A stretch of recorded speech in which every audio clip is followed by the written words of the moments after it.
Mam pytanie, pani profesor, czy jakiś link do galerii tych prac studenckich, konkursowych jest gdzieś? Bo nie jest w zakładce konkurs, czyli na stronie głównej tam można wejść albo zakładką, albo bezpośrednio, ja kiedyś podawałam link, ja mogę pani profesor przesłać. Bardzo proszę, bardzo ja już proszę. przesłałam właśnie na już czacie. widzę. Okej, dobra, świetnie, dziękuję pani Ewo. Dziękuję. Także tam jest ta galeria naszych zwycięzców, naszych laureatów pierwszego. Bo ja się zagapiłam, zapomniałam sobie, miałam ochotę obejrzeć i zagłosować, ale się zagapiłam i potem minęło parę dni. No głosowanie niestety już jest zamknięte. Wydaje się, że tak. Tak, my już oczywiście musieliśmy zamknąć, żeby... Ale było dużo bardzo. Pani Ewo, ile tam było? Ponad 800 osób głosowało, prawda? Tak, około 890 kilka, nie pamiętam dokładnie ile, ale no, rzeczywiście dużo. Głosów, no to dużo. Tak, bardzo ładnie. Także bardzo się cieszymy, że tutaj no, tak nas nasi studenci wsparli w tym ciężkim zadaniu wyboru najlepszej pracy. Aha, ale są wyniki, bo tu jest, niedobrze, oglądam sobie, bo jest napisane głosowanie rozpocznie się i są prace po kolei. Tutaj zaraz, ja zaraz będę ogłaszać już wyniki. A, dobrze. Dobrze. Rozmaitość wielka.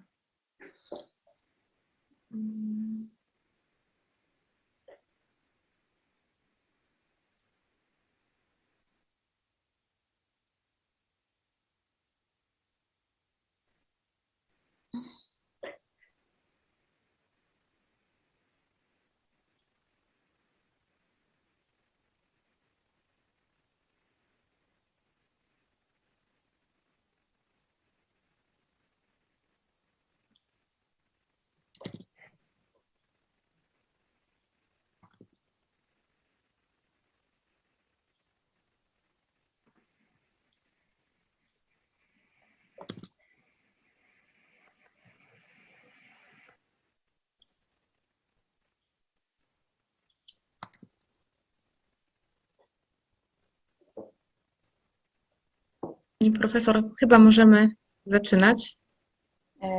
Czy jeszcze?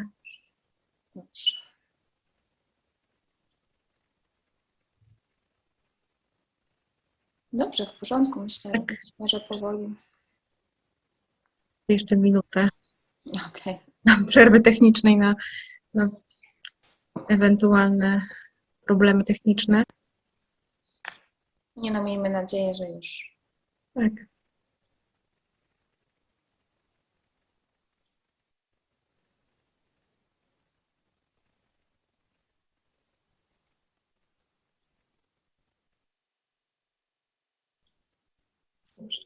To chyba zaczynamy. Dobrze. Dobry wieczór, dobry wieczór wszystkim Państwu. Come sempre, prima nell'italiano, najpierw po włosku. Buonasera, signore e signori. Ancora una volta vorrei dare un caloroso benvenuto a tutti voi nell'ultimo giorno del nostro seminario. L'oratore di oggi è il professore Marco Lucchini del Politecnico di Milano, ma dopo anni di grande collaborazione con la nostra università, posso dire che anche lui è di Poznan. A questo momento vorrei dire grazie alla professoressa Agata Bonenberg per l'eccellente organizzazione di questa stimolante conferenza. Siamo tutti molto grati.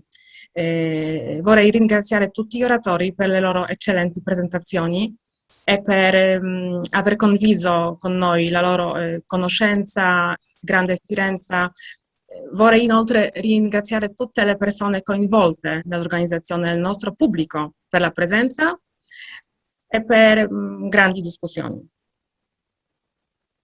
Good evening, ladies and gentlemen. Once again, I would like to give a warm welcome to all of you on the fifth day of our Polish-Italian seminar. Today's speaker is Professor Marco Lucchini from Politecnico di Milano. But after years of great collaboration with our university, I let myself say that he's not only from Milan, but also from Poznan.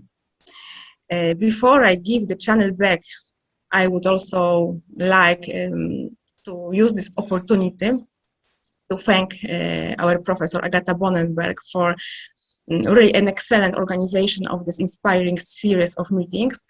We are all really very grateful.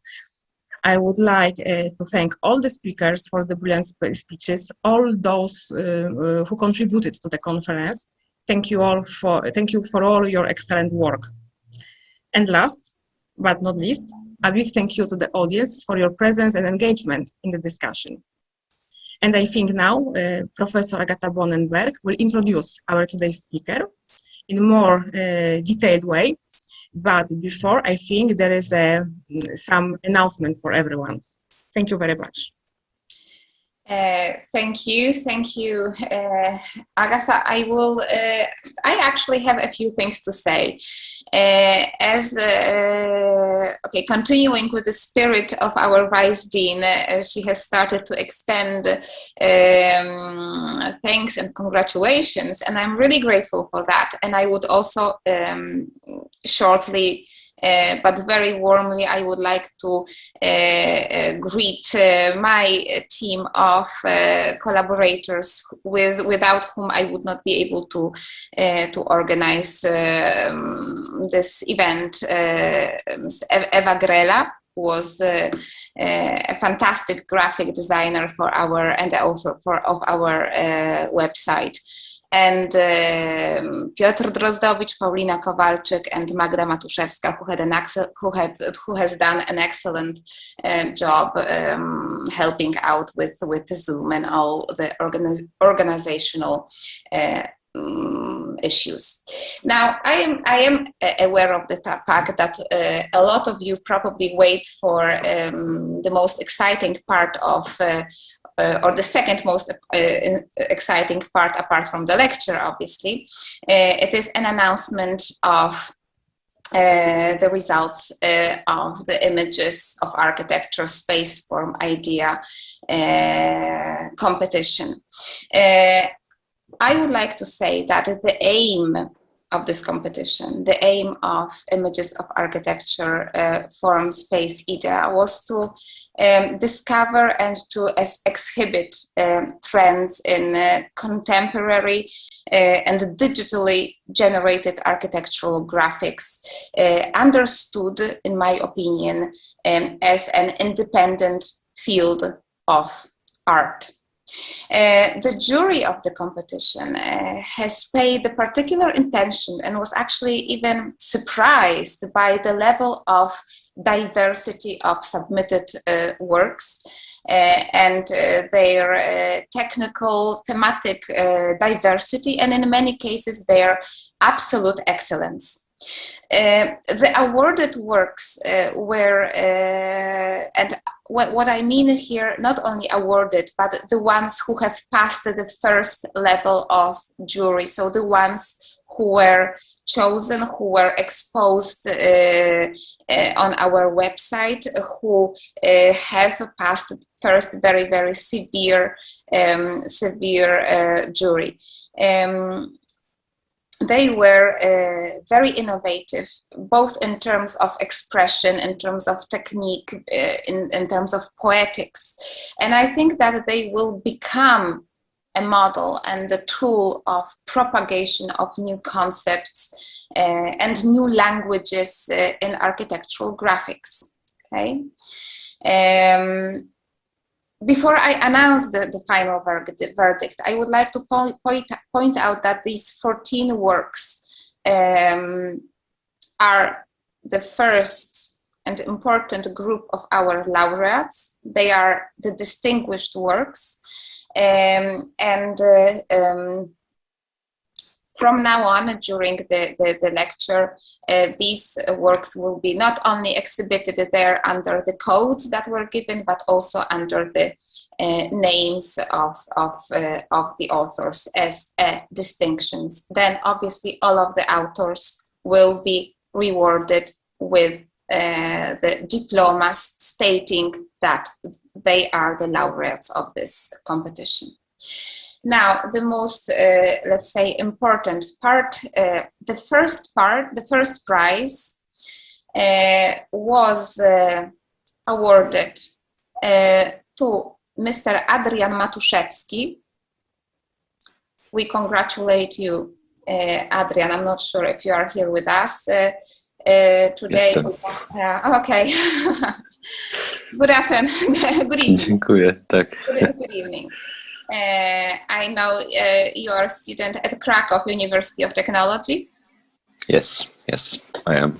So our greatest congratulations. Thank you very much. That you will continue your presence and your you'll continue being active at various events, also at Poznan University of Technology. Okay? Yes, thank you very, very much. Great congratulations. It was an excellent work. Thank you very much for your choice. The second award, and now let me maybe show the share the screen for a second.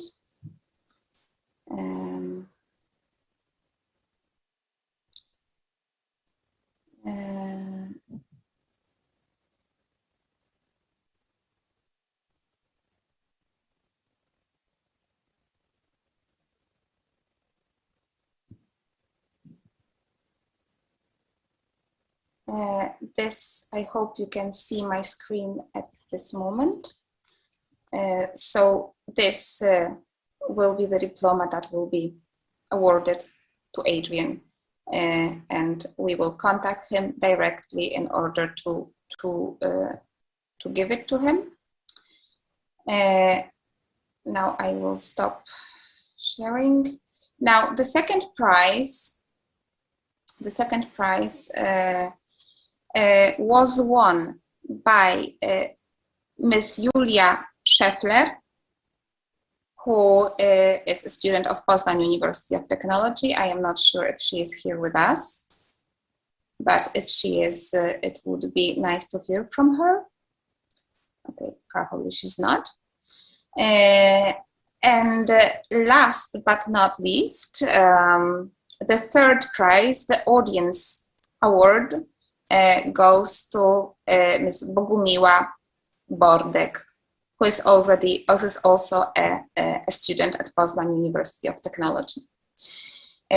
We congratulate really warmly to all our participants and to the winning the winners. Please stay in touch with us for completing all the formalities. And I would like to strongly congratulate our colleagues from Poznan, from Krakow, Professor Schneider-Skalska. You have a very, very talented students, and we are very happy that they have also participated with this in this competition and took part in this event. So congratulations for successes of your students.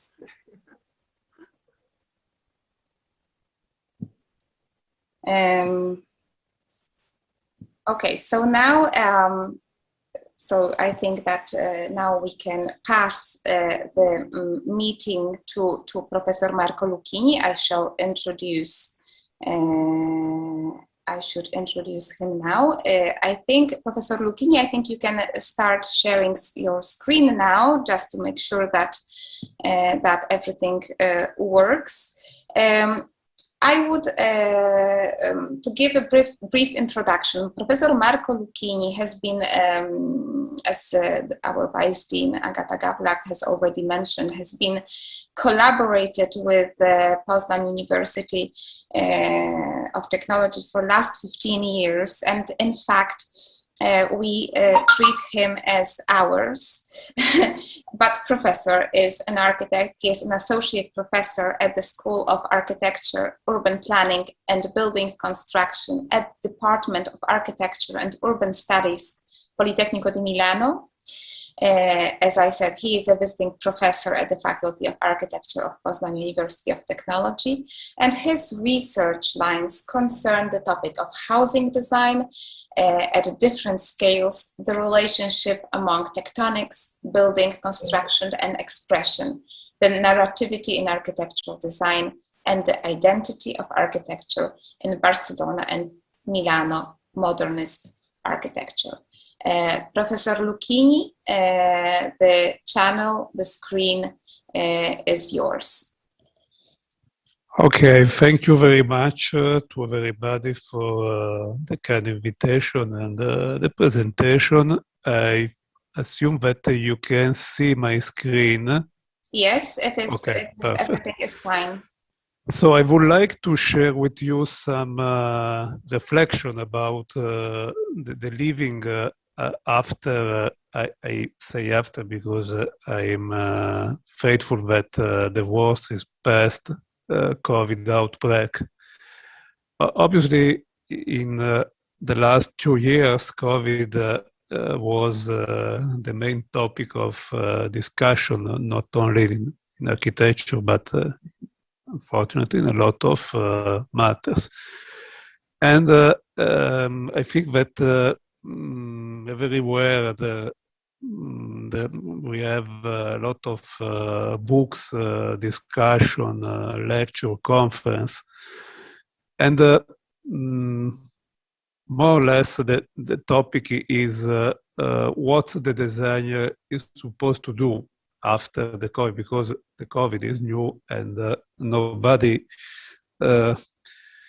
is supposed to know what is the correct way to design after COVID. So I will speak about some points that, of course, are not complete because I think that the topic is extremely large.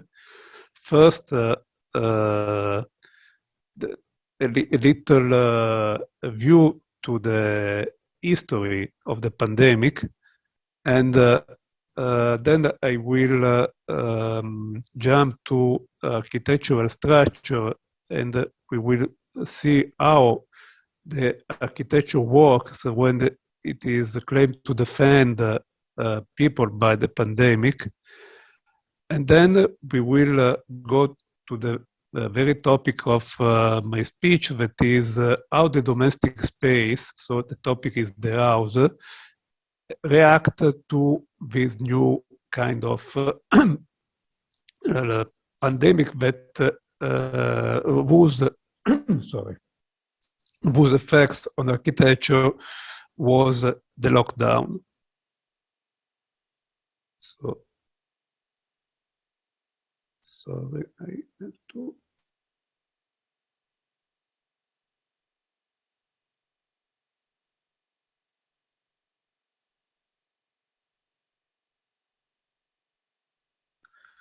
Okay, unfortunately, we are very familiar to this kind of images, to this kind of graphics. And these one of the million of graphics that show how the COVID spread.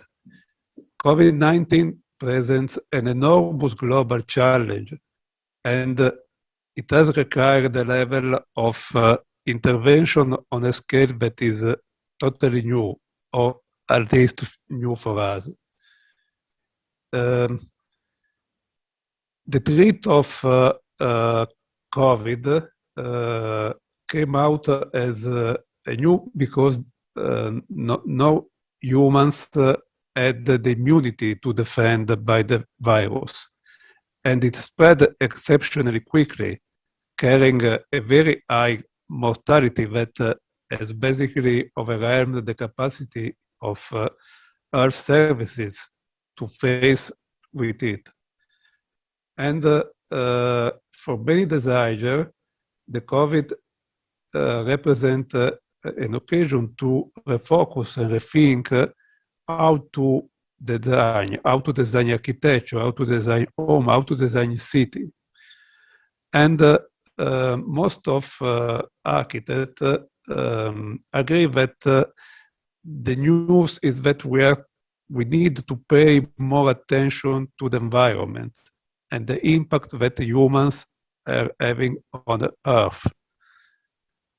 So, in a few words, the COVID has changed the perspective of design, and this happens at different scales.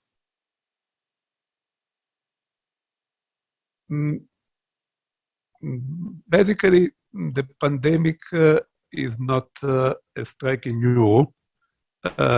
It is true that the pandemic hit our world in a very heavy way, but in the history of humanity, there were pandemics that were obviously worse, starting from Black Death. And going back to the topic of the strategy, approximately there are three kinds of topics. The cities. And one topic of research is how to change the open space design so that people can gather safely and in a new way. This obviously depends by the countries, but for instance, in my city, Milan, many open space are poor, are very poor. There is a lack of design. And for sure, apart the question of the safety, there is the need to rethink it. Probably the long time we spent under lockdown has raised the needs to enhance human relationship face by face and not by devices. So this is an explanation to this necessity to redesign the city. Another point is offices, because during the hard lockdown, the office basically were closed and people work at home, but several designers are going to cope with new working spaces that should be healthier and more social friendly. And the third is the research for the house. Houses is the place in which we spend a prominent part of our life. And so the point is to design better place to live. In the first images on the left, it is possible to read the word resilience. Resilience is a sort of buzzword that is very rare, but probably for the topic is good, it's fine to think about resilience, because resilience means the property of the material to resume its former shape after a stress. But I think that our task is not just to resume former shape, but to change something, even because we have to, as I told before, to understand that probably the Earth is under stress by the human activities. And so we as designer and architect have to prompt a new way to cope with the environment. So the topic is a change of paradigm in housing as well as in planning and in architectural design in general.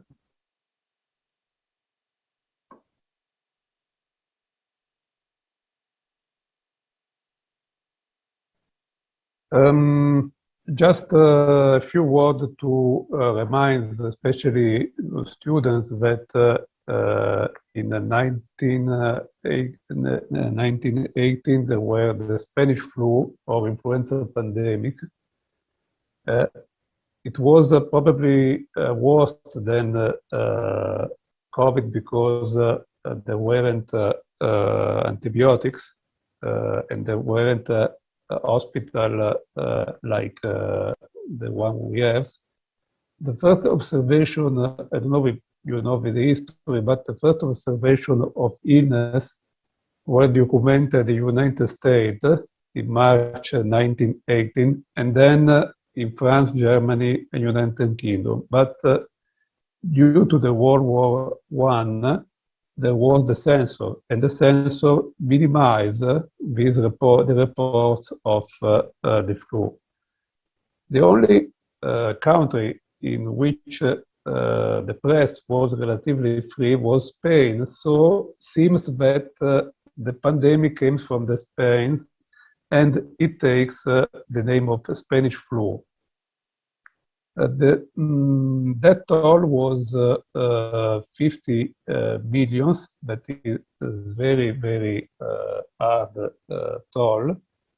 And some analyses have shown that the virus was particularly deadly because it works in a similar way to COVID, because it triggers a cytokine storms which hardly damage our immune system, especially of young and adults. Of course, at those times there were other issues as overcrowded medical camps, malnourishment, a poor hygiene. So these boost a sort of superinfection.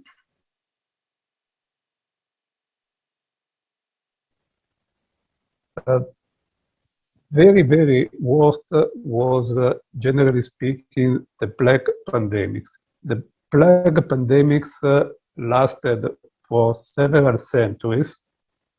Probably the first, that was a bubonic plague, occurred in the 6th century under Justinian Emperor in Constantinople, nowadays in Istanbul, but is widely known that this kind of pandemic came from the Far East among Mongolia and China.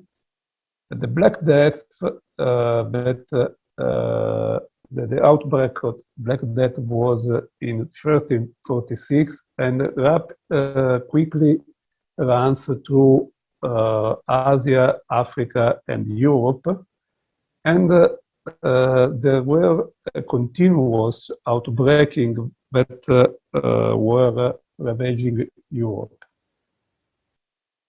The plague created religious, social, and economic upheavals with a very deep effects on the course of European history. And for approximately 3-4 centuries, there were a continuous outbreaking of plague that, for instance, hit very strongly London in 1656. Finally, in 1894, there were probably the last outbreak of plague, and a doctor, a Frenchman, Alexandre Yersin, that worked for Pasteur Institute, find out the Bacillus pastorella pestis, and this bacillus was named in 1970 Yersinia pestis. in honor of Dr. Yersin. And finally, with first sulfa drugs and then antibiotics were possible to fix the plague, but only in 1897, the Japanese physician Masanori showed that was the rat fleas that carry the plague bacillus. First, nobody really knows the origin of the Black Death, and so there was a great fear that was represented by a lot of pictures, as the one that you are seeing on the right part of the screen.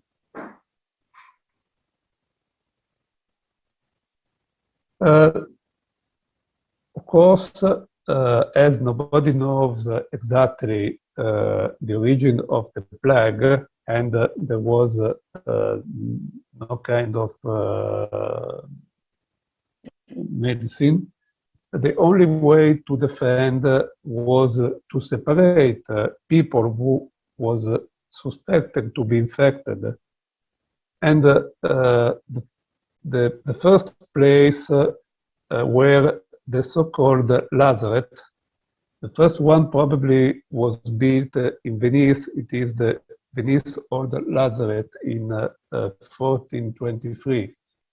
The lazaret is a transformation of a cloister building, usually with a church, communal dwellings, and some facilities, in which before were placed the mariner that came from the Far East, and they were obliged to spend 40 days, so we have the name quarantine, to see if they had the plague or no.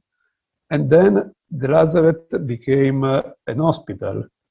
The one of Milan was built in 1488 by architect Lazzaro Palazzi. The name lazaret came from Saint Lazarus, and Lazarus was the patron saint of lepers, and it is referred to Lazarus the beggar.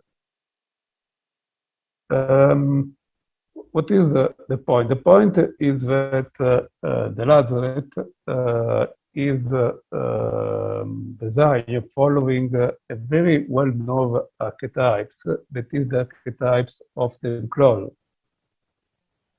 The lazaret of Milan lasts until the end of 19th century, and so we can have a picture of this building that basically was a very wide square, 380 meters wide and long, more or less, surrounded by a wall and a moat. Where the rooms, the dwellings, were located inside the wall. So the wall is the living boundary. And this living boundary was a sequence of room for sick people. On the right, you can see a drawing of the structure. Every room has basic facilities as a fireplace and a little space for the object. These strange images is the images of the doctor that was entitled to cope with people infected. The name was Monatti, the name Italian is Monatti, and they, to protect from the plague, they wear this heavy coat and the strange mask, and they use to not touch infected people, but they touch them with a stick. The archetype of enclosure is one of the most powerful archetype in architecture because it contains the essential meaning of architecture. The enclosure basically separates inside from an outside by cutting out a portion of space that is taken from nature and adapted to the needs of human life. The closed garden in Dendera, Egypt, was an example. As you can see, in this case, the enclosure separate a green space that in the desert is basically paradise. So it surrounds a sort of sacred space, and that means that these simple lines, this simple figure takes a huge power, a huge representative power. Obviously, there is no time to speak about the architecture that follows this type, but it's easy to imagine that monastery, cemetery, barracks, school, public buildings, even the tissue of the city follow these shapes. Here you can say, just to example, a project by Italian architect Aldo Rossi for Fiera Catena in Mantua, and here there is contraposition between the topic, the figure of the enclosure, and the figure of the repetition of the small houses. And then we can find even this topic of defense in it is the basis of whatever design act in private houses like the houses designed by the Spanish architect Campo Baeza.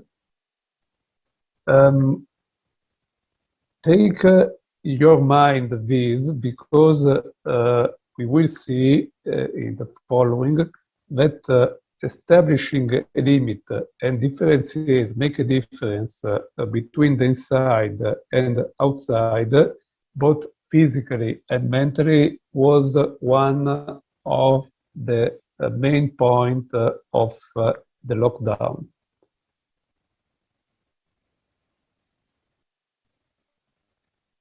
Every figure, every shape in architecture has a meaning, obviously, and the relationship between what we see and we perceive and what we think about this shape is very, very complicated and can change.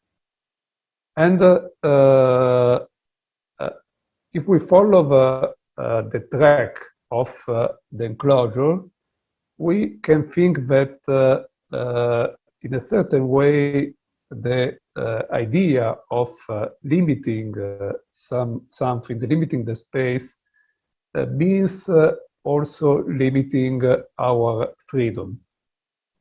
Of course, this is one point of view. This is not completely true, because the idea of limits means only to protect, but inside the idea of protection, there is even the idea of apartheid, of be separate from the environment.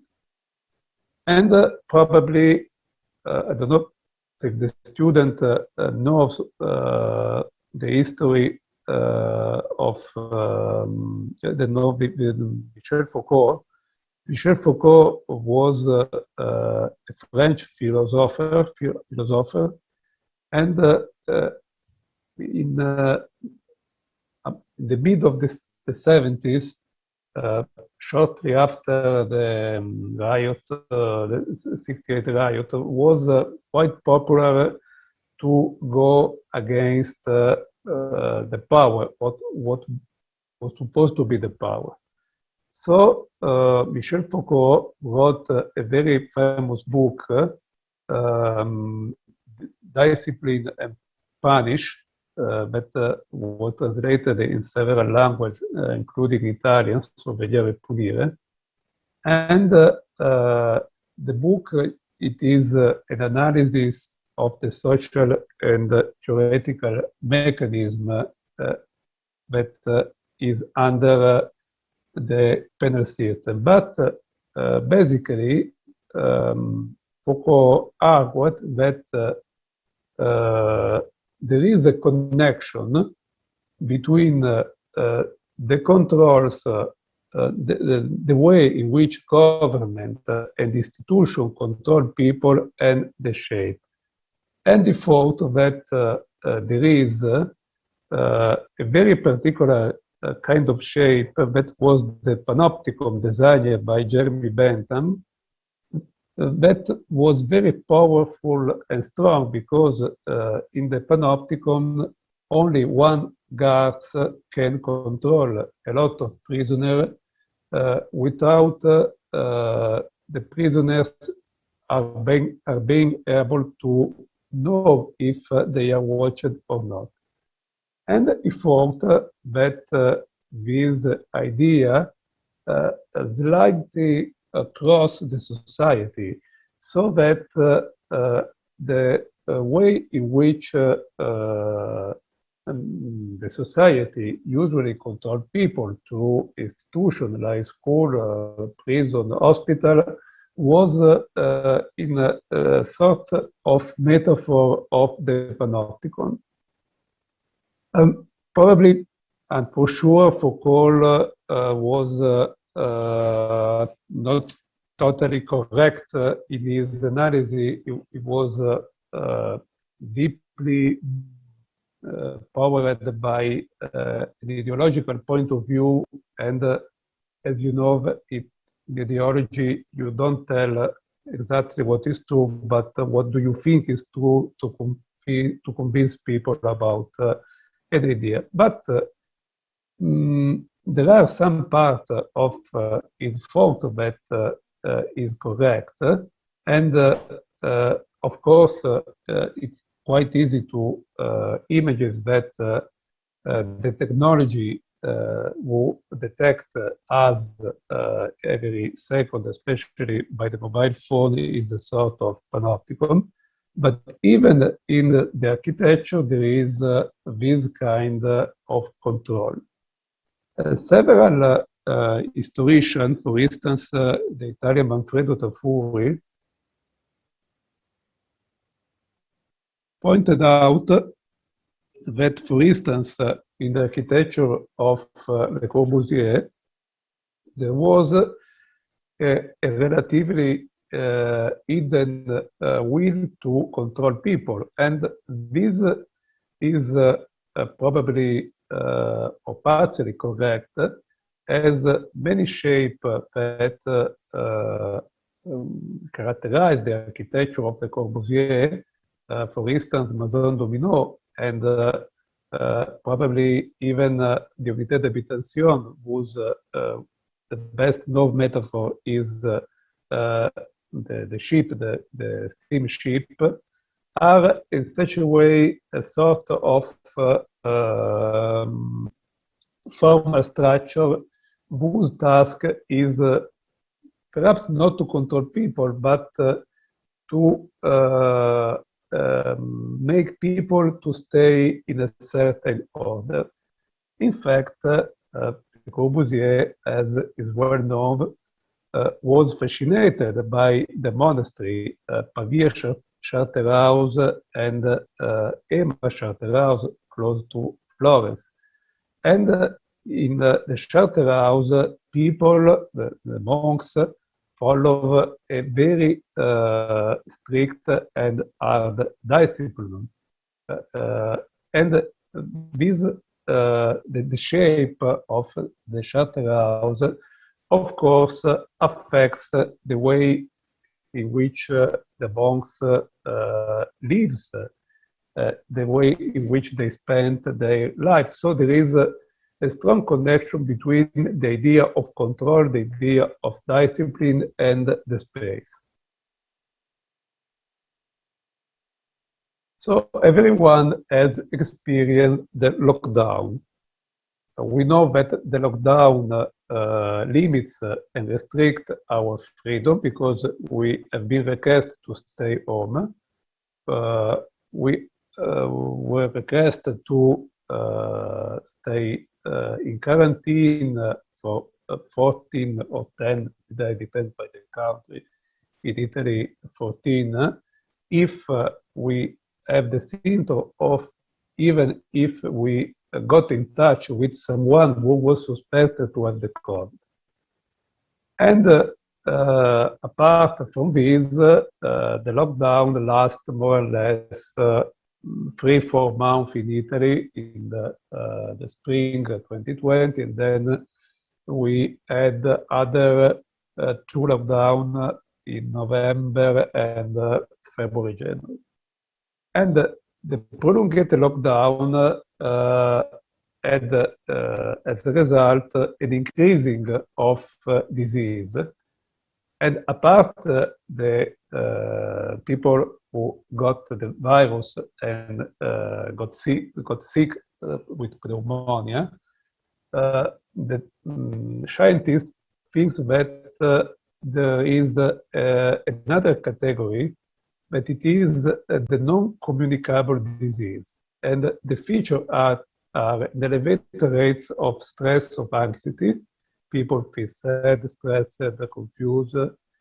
They feel that they have even physical symptoms like shallow breathing, fear of choking, nausea. And there is a rising level of loneliness, depression, harmful alcohol and drug use, self-harm, or suicidal behavior. I took this data from the Lancet and WHO, and the scientists argue that COVID-19 is not a pandemic, it is a syndemic. Syndemic means that get a lot of type of ill. So that is the point. We were obliged to stay in our house under lockdown, and as I told before, the whatever architecture has a metaphorical meaning. A metaphorical meaning that is controlled by the mechanism of empathy. Before going on, I will explain the images. On the left, there is a drawing by Juan Navarro Baldwin, red room with figure. Probably everybody knows this. And on the right, there are 2 pictures of the Italian novelist Dino Buzzati. Dino Buzzati was journalist at Corriere della Sera, and he wrote a lot of short novels, and he coped with the so-called magical realism, and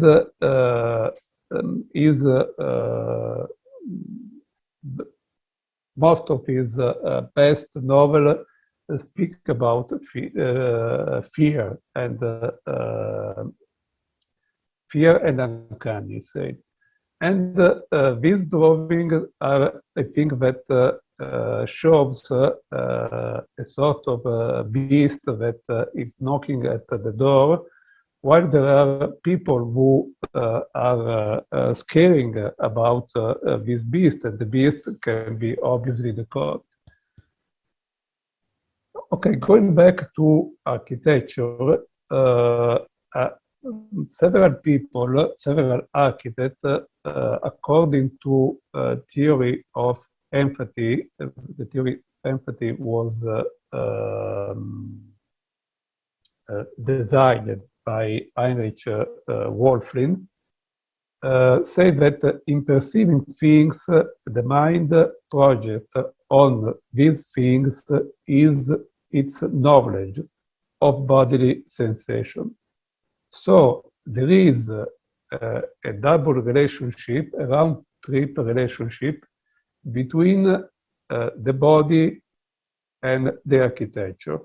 So if we feel bad not only due to an abstract idea or obviously an ill, but even because we are obliged to stay in a place, and this place at the beginning is friendly, and this place is our house, but for many people, after days and days of lockdown, this place become very unpleasant and uncanny.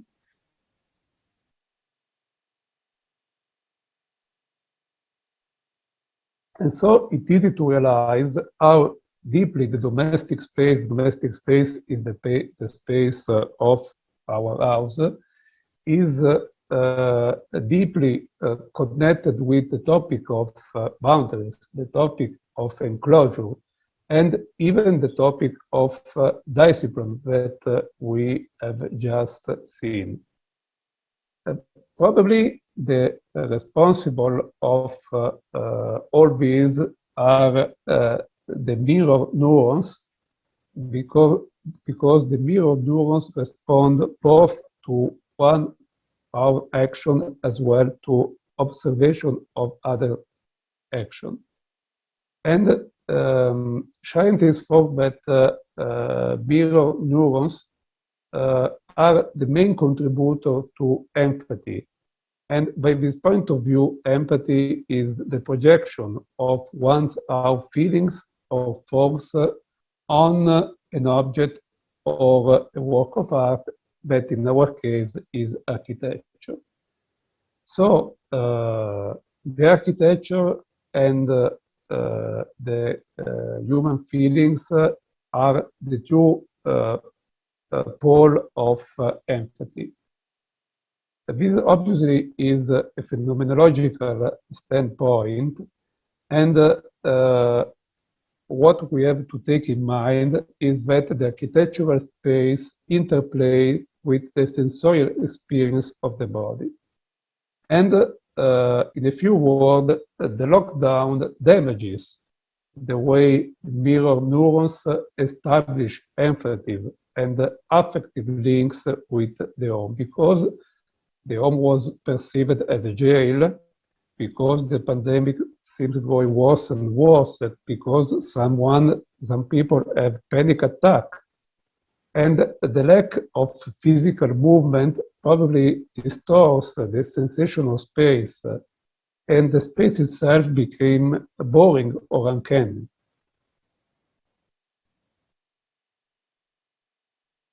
So I think that one possible new start point is to think again at home. Of course, in this speech, I don't have any kind of solution, but I simply would like to share with you some basis which we can build a new strategy. And in the last period, I was very attracted by the topic of housing, taking as a standpoint the interior design. Because this happens, of course, during the lockdown, because I mean, the only possibility of have a direct relationship to architecture was my own. Everybody say, which we were told to stay at home, but what is it home? This is, I think, the question.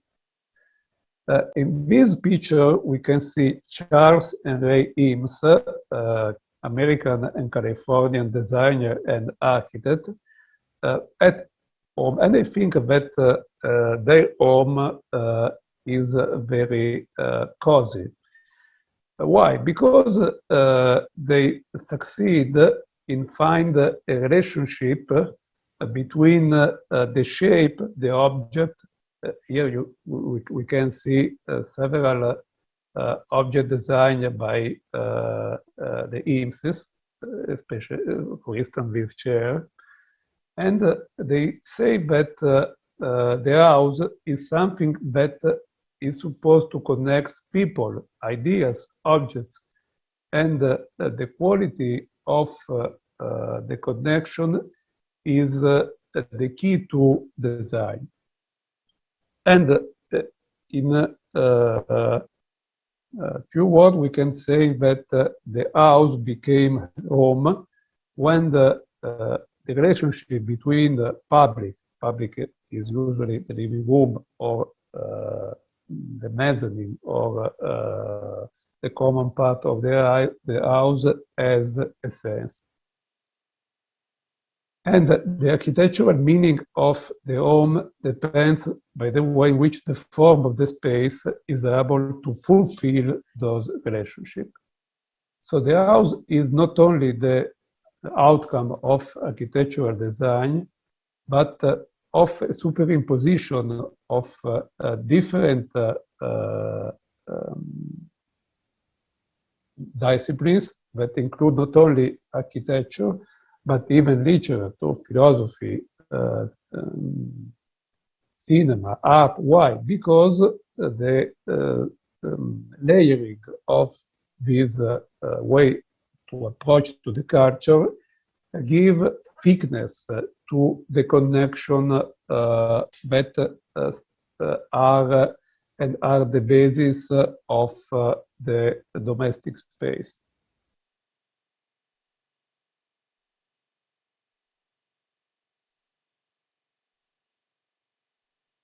Another point,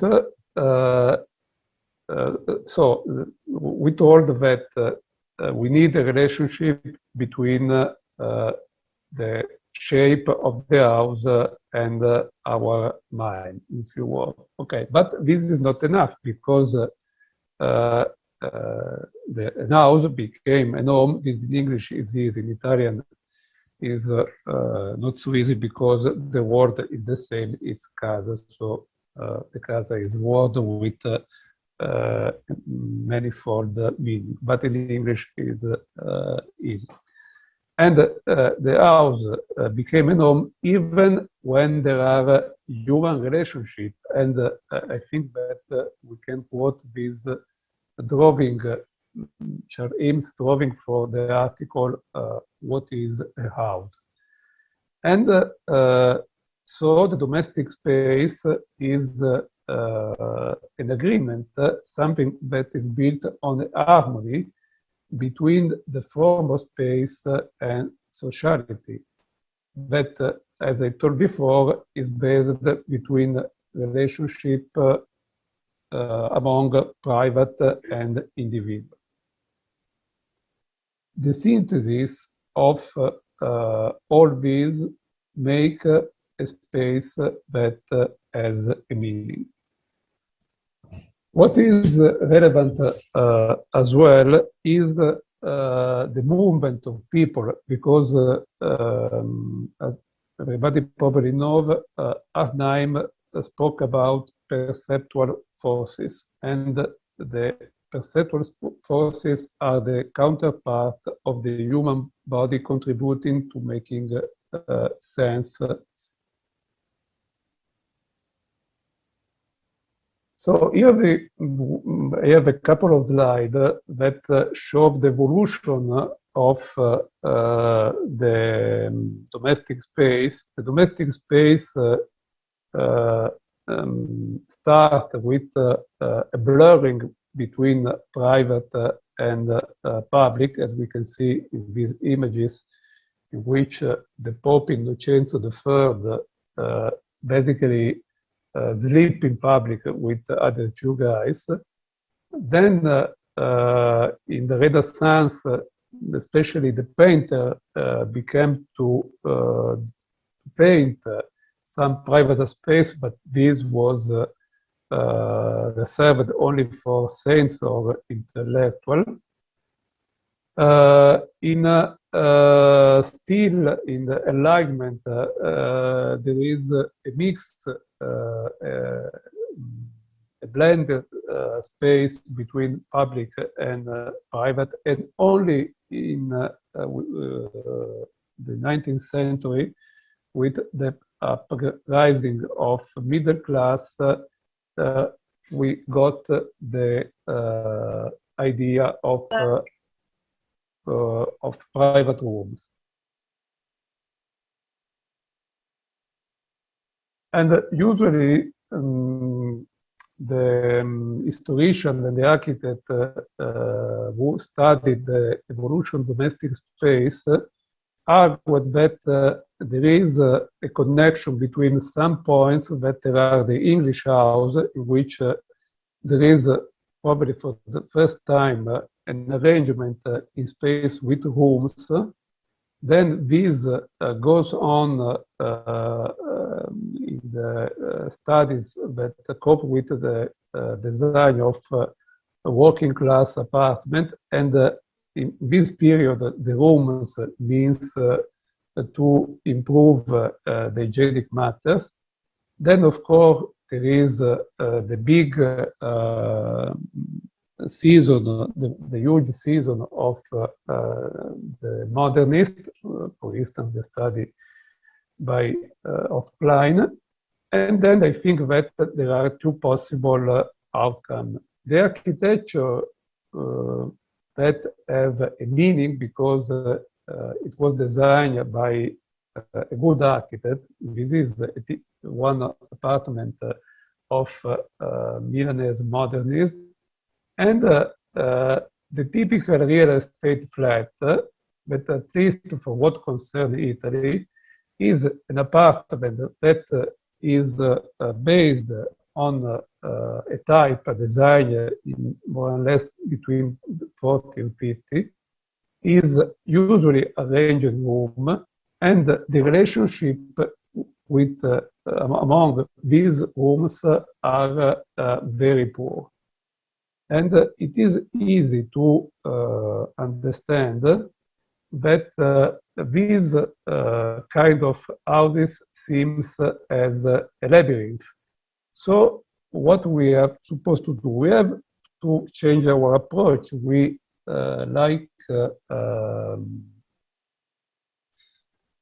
so we have to get out of the labyrinth, and like Daedalus, we have to to invent something to get out from this. Or like Arianna, we need a red rope to find our way.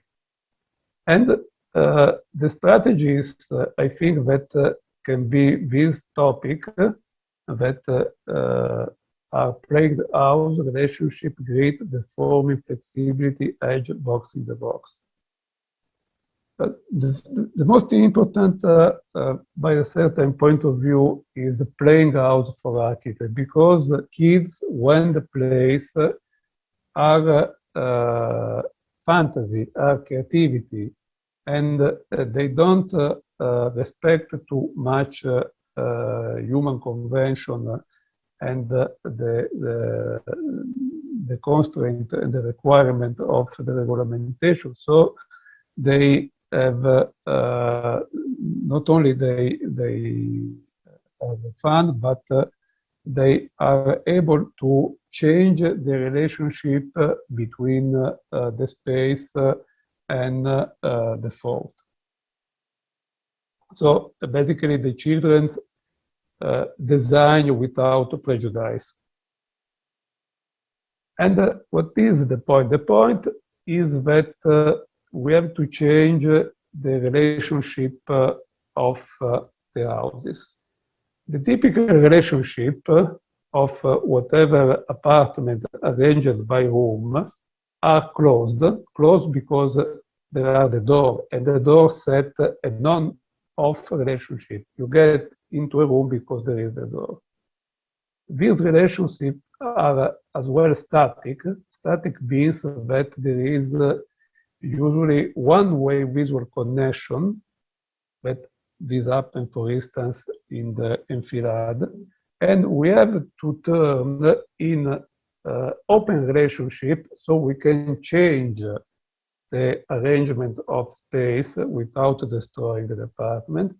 And we have to turn in dynamic. Dynamic means that we have a tension. It is now designed by Vittoriano Viganò, modernist architect of Milan. This is his own house, and he managed to find a relationship between compression and rarefaction. The modernist, starting from Le Corbusier, Rietveld, and Mies, as is well known, work on this topic. And we found even other kind of projects, especially in Barcelona. For instance, this is an house designed by Francesc Mijans in the Sant Cerdà, and the ground plane is arranged according to a grid. The point is that every room have a similar dimension, and the regularity of the layout of rooms that have the similar size means that there is a great flexibility, because potentially these rooms can house different functions. There is another innovation, that is the living room that has been arranged in 3 parts, and always the central part that is useful both to defend by the heat and both by defend by the cold, and there is a fireplace, and another larger living that in turns has been arranged in 3 parts, and it is strictly connected with the lodges. And this obviously is an example of flexibility. Another way that was invented by José Antonio Coderch, is deforming the alignment of the wall. This is the ISM house, designed in Barcelona in 1952. This is what is supposed to be the first project. Even historians are not sure, but they think that Coderch designed that. And this is the project that Coderch actually designed and built. And as you can see, Coderch twist and deform the partitioning system so that the space take a movement, physically take dynamic space. And he questioned even the relationship between outside and inside the space, because in this part, the wall has been divided into 2 layers, into 2 brackets, and there is a space that is neither out, neither nor in, is an in-between space.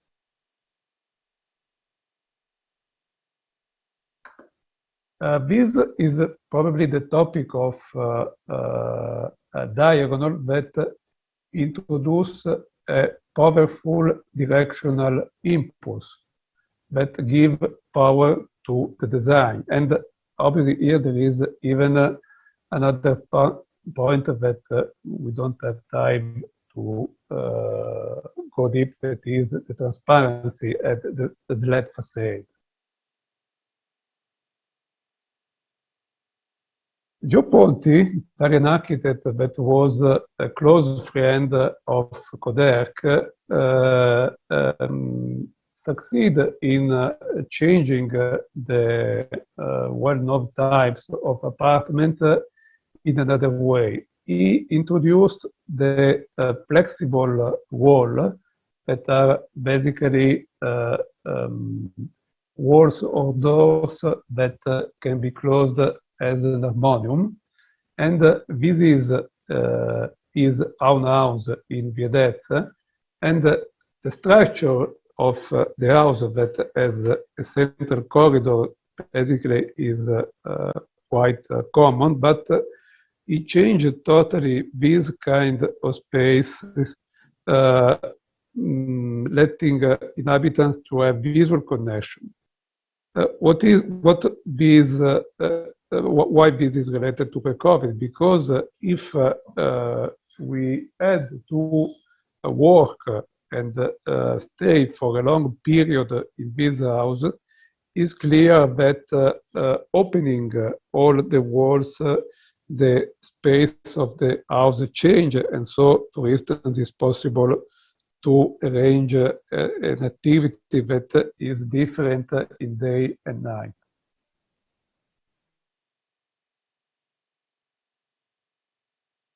Another way that is very popular among the architects are, of course, the rotating walls or the flexible walls. This is a very well-known project by Stephen Hall housing in Fukuoka. And here in this housing that is very complex, a large part of the wall is able to rotate.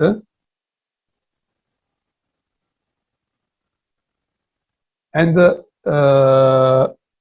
this is an unrealized project of Oswald Matthias Ungers.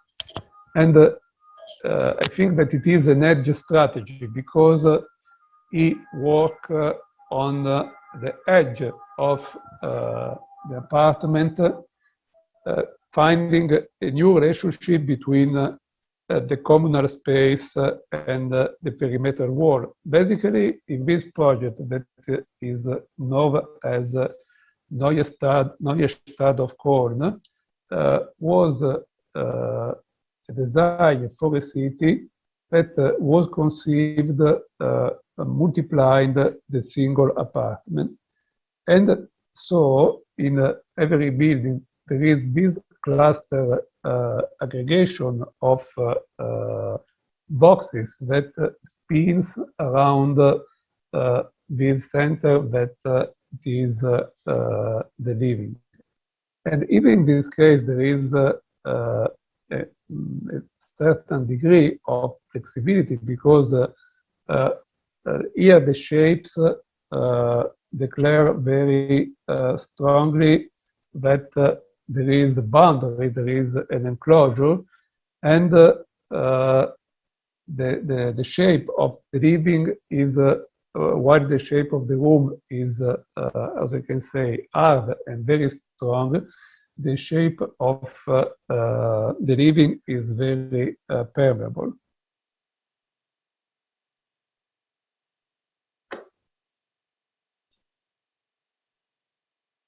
This is a realized project. It is still edge strategy. The designer was Cini Boeri, recently passed away.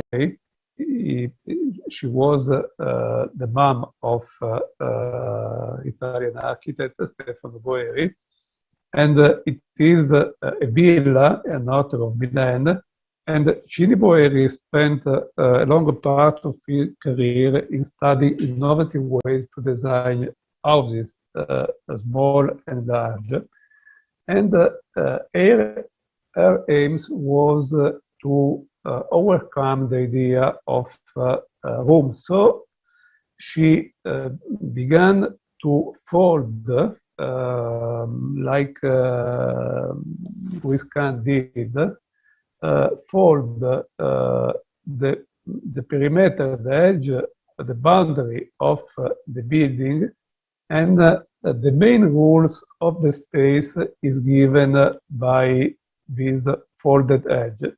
And the folding are able to host the living space. So we have no more rooms, but we have some environments that can be closed or open according to the needs of the people.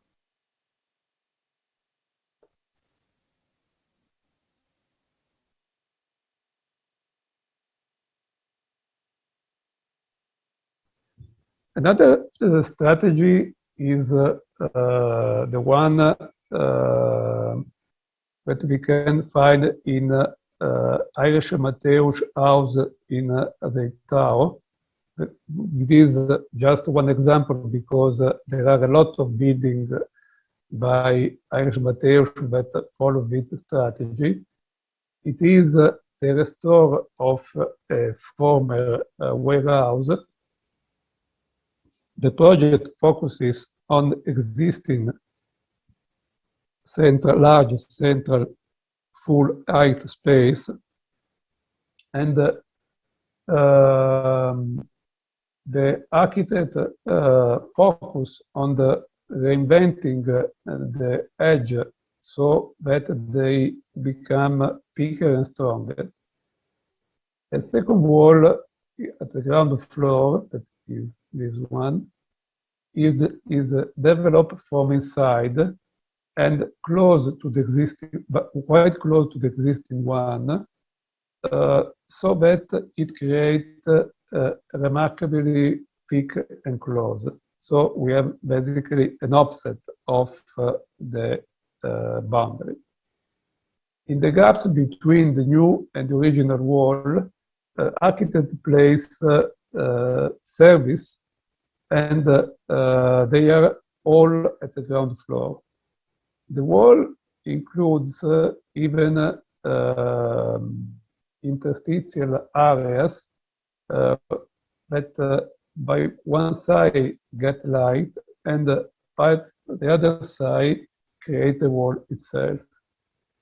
The walls, the stairs, sorry, that connect the main level to the upper floor and provide to the private room are here. And this is a sort of gallery or deck.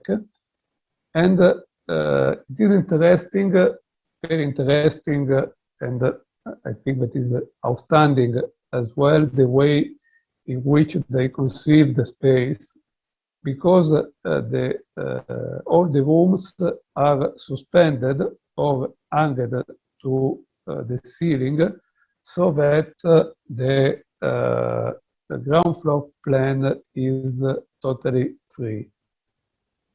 Even the auxiliary area, kitchen, storerooms, bathroom, are in the stair connecting the upper level, as I told before, are located in the in-between space between the two layers of the wall.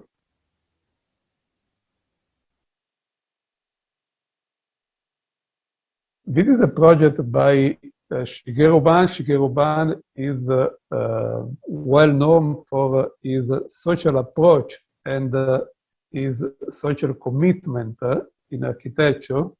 This time he designed a house in the 2000 for the name is Naked House. Naked House because there is absolutely nothing, I think. It is the Tatami strategy. To provide a shelter for a family of 5. And Shigeru Ban wrote that the client wanted a house that provides the least privacy so that the family members are not secluded from one another. A house that gives everyone the freedom to have individual activities in a shared atmosphere. And the house is basically a large box, a unique ample space, a 2-story height, in which there are 4 private rooms that seems to be 3 boxes in a box. So it is like a Russian doll. We have a largest box in which we place a smallest box. And these small volumes are not fixed, but they can move. So the quality and the arrangement of the space can move very quickly. as you probably notice, every box is arranged according to the tatami rules. And I think that this house is interesting because apart what Shigeru Ban said, in case of pandemic, is useful to host as a temporary shelter people who need to stay in quarantine, but in certain period can be isolated, but when the quarantine ends, they can have a connection with the others.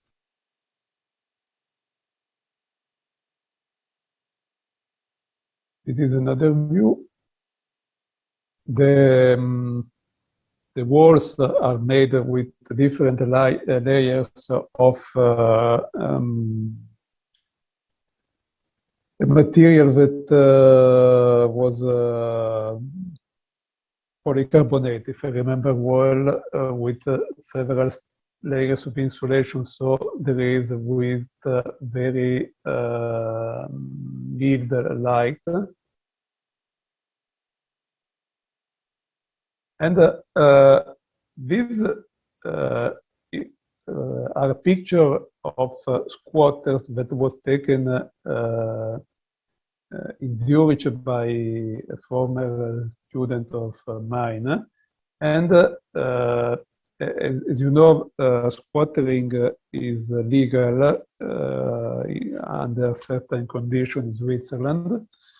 And this is interesting because it's the same design strategy by Shigeru Ban, because these guys that has occupied a former abandoned factory have built by themselves some small boxes that works following the same idea of cutting out a small private space in a larger space.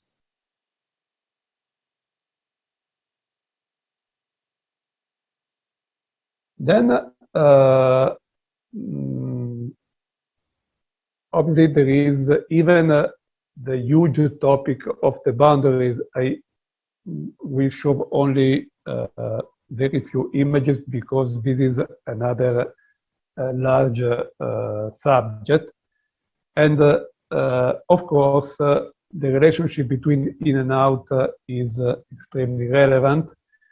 This is a well-known house by Ignazio Gardella, and obviously was built in 1953. It was at the same time of Gioponti's house and Codex ISM.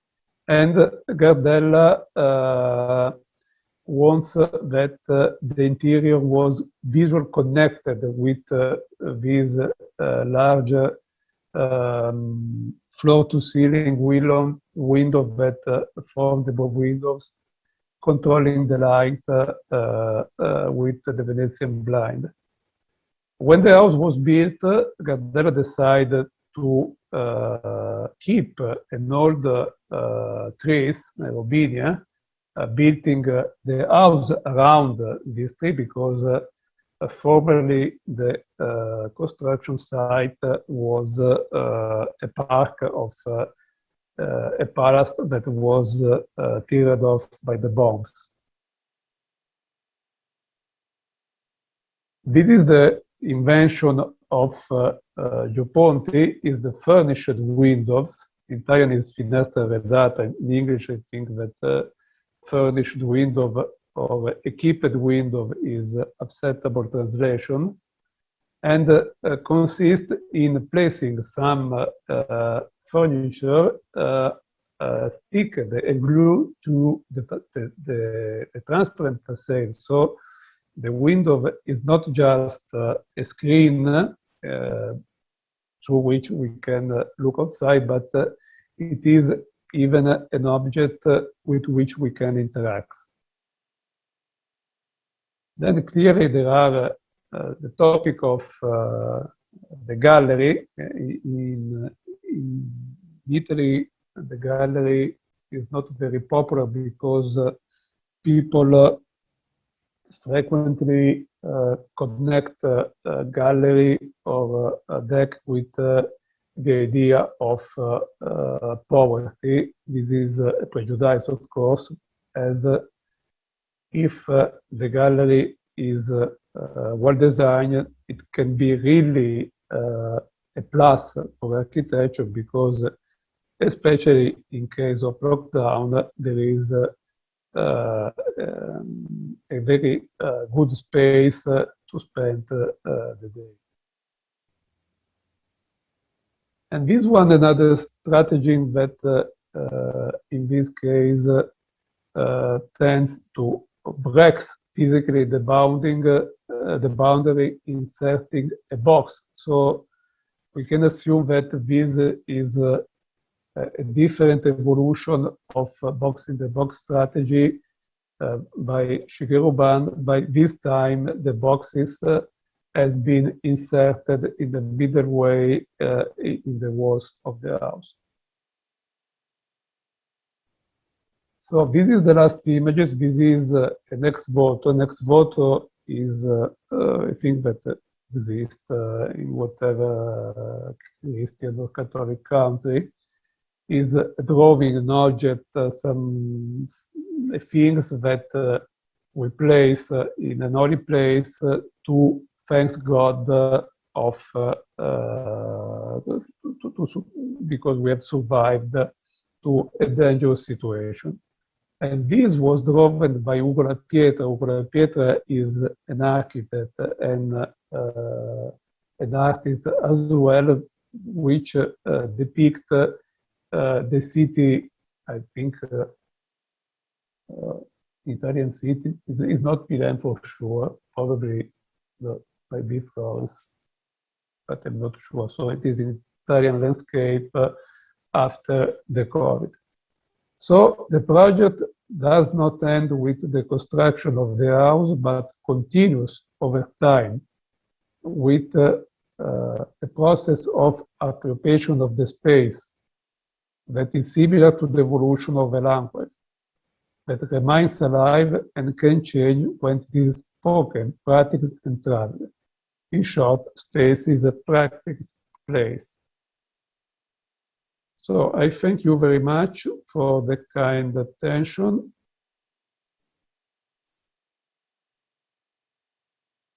Thank you, Professor Lucchini.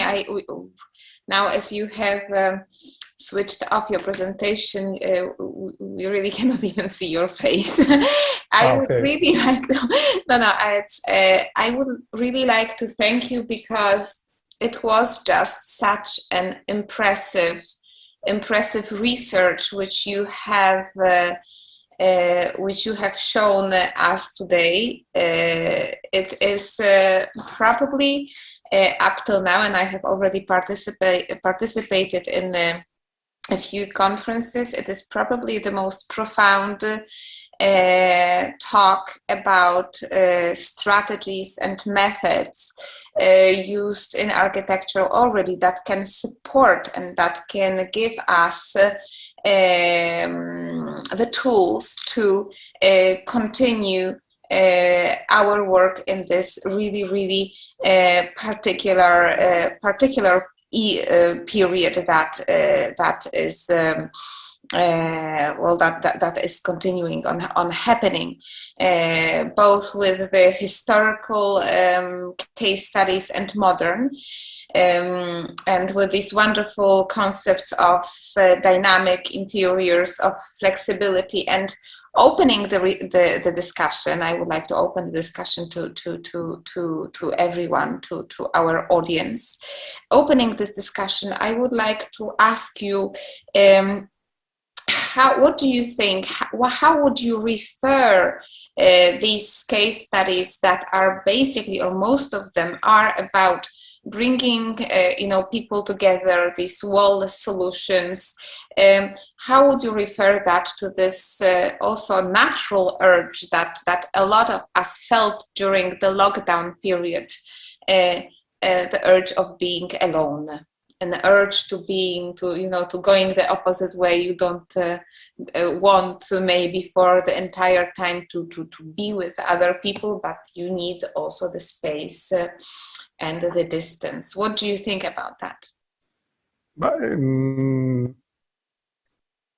Luckily, in Italy, there is a tradition that concern even especially the popular architecture, and the architect that who I speak before, Ponti, spoke about Italian house, la casa italiana, and even other architects who cope with the topic of the house agree in saying that the Italian houses, these for climate reasons, has usually a good relationship with the outside. And for instance, there were a professor of Venice that fortunately was passed away years ago, whose name was Adriano Cornoldi, and he studied a lot of this topic and said, but the house in the central northern Europe tends to be quite close because people have to defend by the weather. In Italy, we are lucky because perhaps Milan is an exception, but in other parts of Italy, usually houses are a lot of open space, porches, terraces, living roof, and this was for sure an opportunity. Another point is that we have a tradition of study that was rooted in Venice, Milan, and Naples, basically, that studied the interior since the end of World War II. Our main modernist architect, Ponti, Vittoriano Viganò, Franco Albini, Gardella, all were very good in design interior. This was probably due even to economical reason because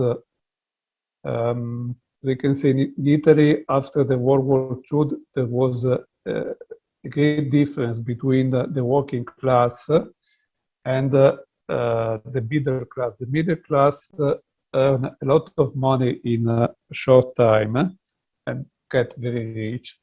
And so they can pay this architect, and this architect had a lot of financial funds to study very well the interior. And so we got a very robust tradition of studying the interior, and there are even a lot of examples that for instance, in Spain there are, but they are not so easy to find. It's not so easy to find a deep study in interior. As you can see, as you have seen, both Koderk, Moragas, Visions work mostly on the shape of architecture, while Italian architect works mostly on the relationship between furniture and architecture. It is a possible explanation. There is anyone else?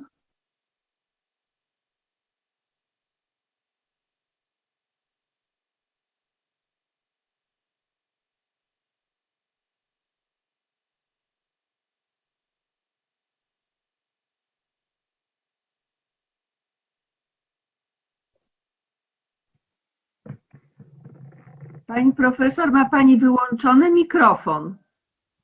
I'm so sorry. I'm so sorry for that. I was just because in fact I cannot see any hands up, but I would like to encourage further discussion with Professor Lucchini. I think it is a fantastic opportunity because, as I said, I think this is a wonderful research that he has presented tonight.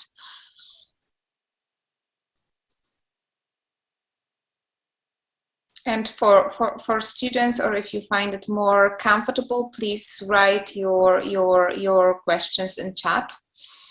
Okay. May I?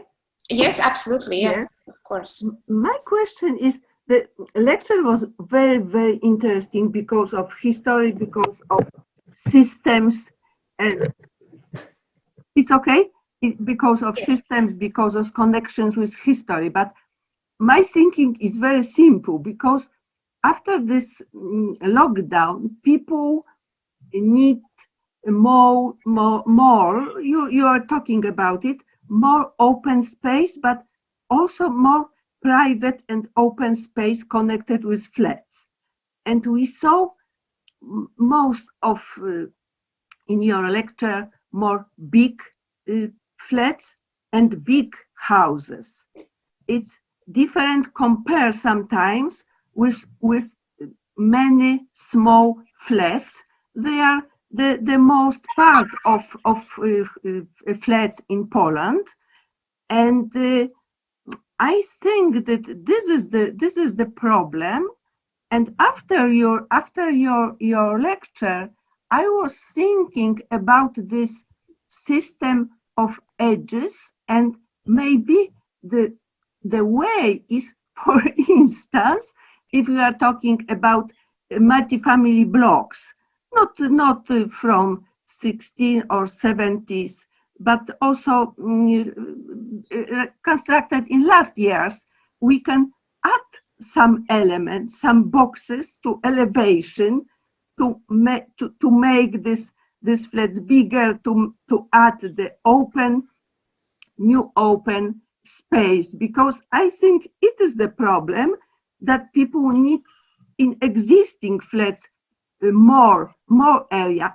I know that a lot of people in Poland are looking for the houses after outside after the lockdown, after pandemic, but it is difficult to send most of people from city outside because of the urban sprawl. So we have to look something to change in flats, mostly in flats, not in single family houses, most in flats, more this private open area. I think it is the problem, and maybe we can add something new, some boxes or something like this. What are you thinking about it?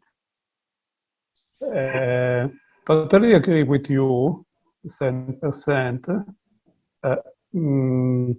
Honestly, professors usually show what they find on the literature. And on the literature, we found always beautiful houses that were designed by architects for rich clients. This is the truth.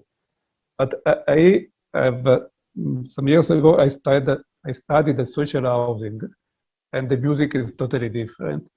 As you told, most of the flats as well in Italy are small and not flexible. And the only chance is to get rid of the house, selling it, that costs a fortune. And most people simply can't do it. So I agree in your idea that we need to work on these unacceptable small flats, adding something. I think that this is a very great topic for the future, because of course we can't, it's not realistic to think that we can provide big houses for everyone. This is not possible, of course. And the so-called parasite architecture, in which we place some boxes object depends, but can enlarge the space. I think that is a very good idea. I have in mind a project of Dos Más Unos in Madrid, in which they anticipate this idea, adding during the design boxes on social housing flat. I think that is very, very interesting. Thank you very much. Thank you. Okay, thank you. Does anyone would like to continue? Well, also addressing what Professor Schneider-Skalska has just said, I think that I think what pandemics has actually, and tell me if maybe I'm wrong, but okay, this is the discussion. I think what we should learn from the pandemics is to avoid basically substandard housing. I think this is the worst, and also basically also in the city center and the houses and flats that have these minor square footages, tiny little without balconies and so on. I think that maybe the pandemics will change this approach, because in fact we cannot go everywhere. We cannot leave and go outside the cities, because it is not feasible, but it is not also our way of life. I mean, for most of the people, the attractive living is living in the city, is living with other people. So I just believe that the answer lays in building standards. The answer lays in the fact that when you have one room and you live with a family, online conferencing is extremely difficult. But once you have your separate office, it certainly becomes the easiest solution, and probably the only one you would want to work like. So I think that it is. Everything is connected with the standards and with the quality and quantity of space we have. And I think this is the lesson that we should take from this entire situation. Oh, but unfortunately connected with money. Yes, of course. But and also with the I meant more. It's like more something that we can take for the future and for current developments, for buildings that are under construction now. And for the old ones, obviously, creative solutions of requalification and solutions which you have just mentioned. So adding things in some, obviously, depending on the structure, sometimes it is possible to develop, sometimes it is possible to enlarge. Does anyone want to join us? And does anyone have? Well, we all have experiences connected with COVID lockdowns, and I had the most interesting discussions with my students this semester again. So I strongly encourage to join in.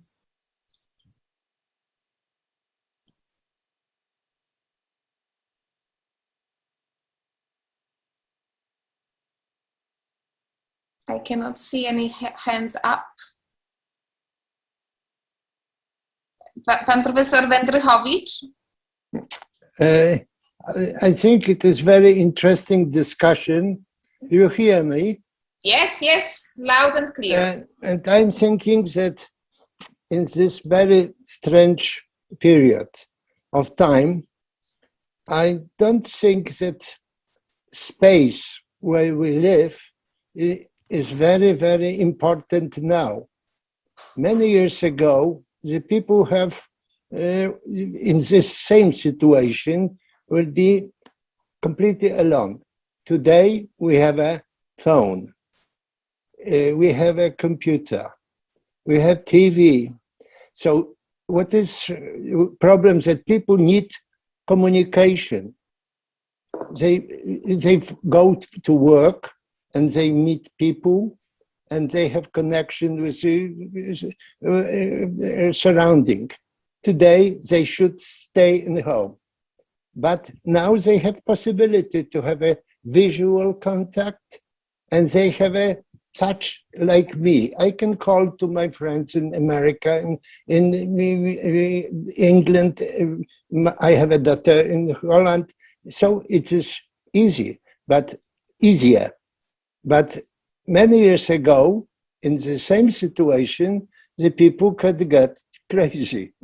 So I think now, is it something that we need to change something in architecture, or it is not necessary?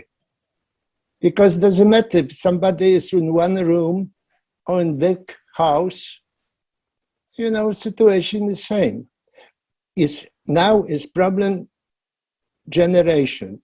That, for example, the big problem is with the children, because the children need physical exercises, more contact. They need to run, you know, and my son has a children, and he's talking to me that they have a problem, children.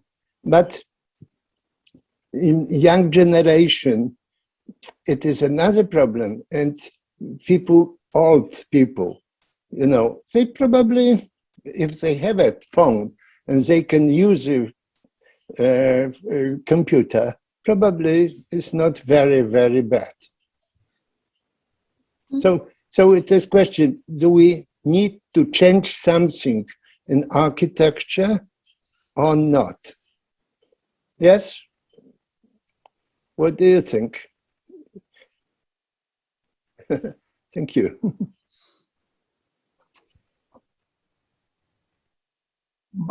For sure, technology helps if without device, it was not possible to do remote teaching, and this is clear. Think that compared with I don't know, a pandemic of I mean, the Spanish flu was not so far because the father of the mom of my grandmother, that was born in 91, and she lived basically 95. Remember the Spanish flu, and I was a kid when they told us these memories, but the situation in Milan was obviously more unpleasant than now, not only for the lack of technology, but especially because more or less doctor with the COVID had an idea of what is possible to do, and now we got vaccine. Vaccine is a product of technology, obviously. 100 years ago, the only chance was to die. And probably we need to be grateful to the technology and the evolution. By this point of view, this is absolutely clear. It is as well clear that for the youngest and the oldest, I have a daughter of 13 and the father of 80, so I understand this problem. The lockdown is absolutely harmful. I think that our students, when the lockdown finished and they can physically meet, they got crazy. They got crazy because they suffer a lot. The enclosure with is not a matter of metaphor, it's a matter of not able to speak with friends, with fiancé. In Italy was famous the case of few guys that were engaged. One lives in the country, the girl lives in the country, the boys in another country. These two countries were close, and the police doesn't allow them to meet. They were in a distance of 10 meters, but they can't touch because the respective house in the house there was the limit of the two countries. Okay. Yes, these were obviously really sad Italian stories from March last year. Hopefully never to come back. I really do hope so. We have one comment in chat from Abdul. I think minor parts can be changed in commercial areas, etc. So I understand that this is a comment regarding requalification. Abdul, if you are here with us, you can speak up. Is my sound clear? Yeah. No, go ahead. Hi everyone. The lecture I was listening was obviously too much nice. COVID-19 banking, so I took a lot of ideas from this lecture. But the idea I wanted to put about COVID, about my research, that the continuous trending that we are, can you hear me? Yes. Okay. The trends that we are into it, if we go to the question, can we change anything? So obviously there are thousands of ideas that we can catch, but does it really work in the real life? Because changing the trend is like almost impossible. You can change it in a small piece of place, or when you make it to the town and to the world, so it becomes a really hard. What we can do is apply a small activities that we can, we have a lot of experience from the past, like swine flu and other things. It will settle up with the time, but changing the trend in architecture becomes really hard and almost impossible. So I think we need to focus on the primary issues that we can settle in, rather than depending on the future and changing the whole architecture between the world. Thank you very much. Thank you very much for your voice. Well, I think that the trends trends in architecture could change quite fast. It's enough that the clients and that our clients wanted. There was even a short trend, or there is still a trend for research of houses outside cities. There is a trend for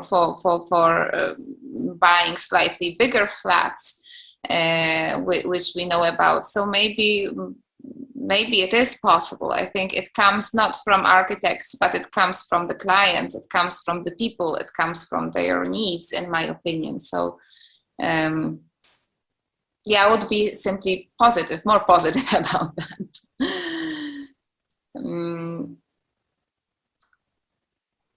Anyone else?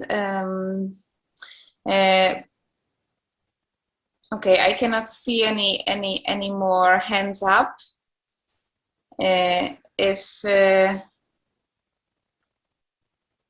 Okay, so I think that there came the time that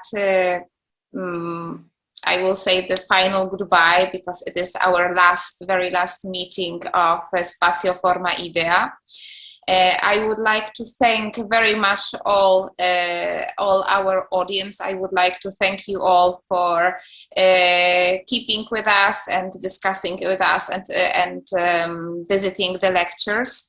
I hope we will have an opportunity to relive a similar experience maybe in some time. I hope you did like it, you enjoyed it. I enjoyed the presentations that I have seen, the lectures that I have seen, really, really a lot.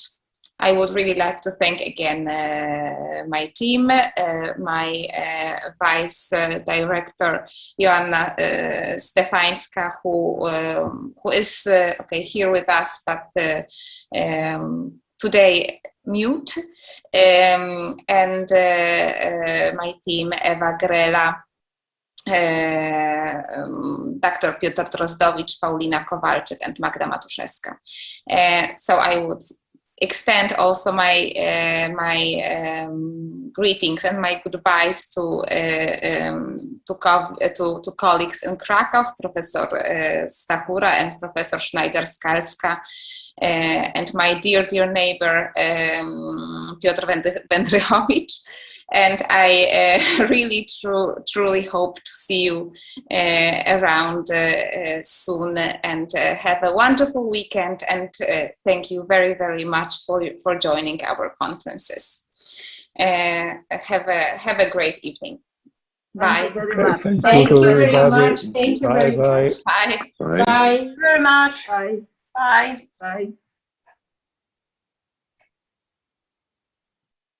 Thank you. Bye. Bye-bye.